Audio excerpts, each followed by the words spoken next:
Ora tu vieni a chiedere a me, tua moglie dov'è? Dovevi immaginarti che un giorno o l'altro sarebbe andata via da te. L'hai sposata sapendo che lei moriva per me.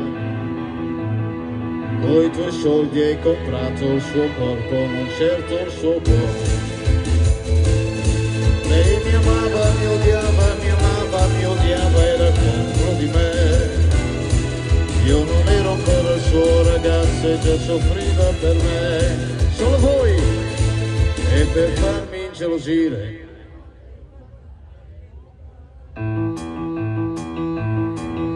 Un giorno io vidi lei entrare nella mia stanza, mi guardava silenziosa,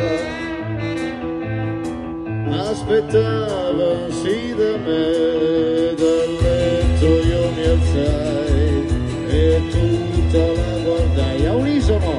Sei l'angelo, mi stringeva sul suo corpo, mi donava, mi diceva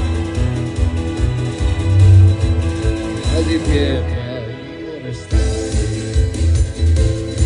Io l'amavo, l'odiavo, ero contro di lei. Se non ero stato il suo ragazzo era colpa di lei. E uno schiaffo all'improvviso, rimandandola da te, a letto ritornai, piangendo la sognai insieme.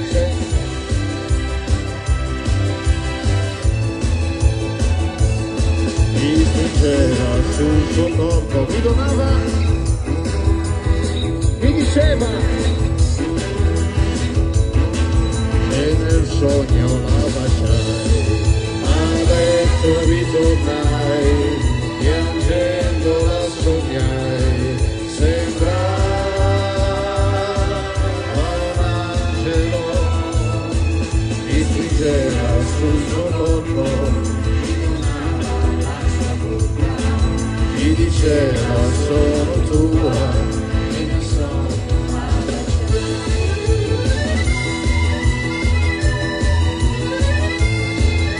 grazie di cuore.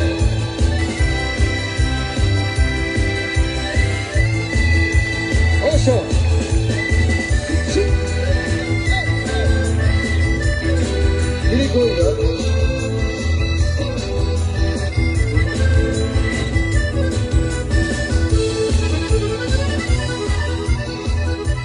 Grazie signori, è stato un onore e un piacere.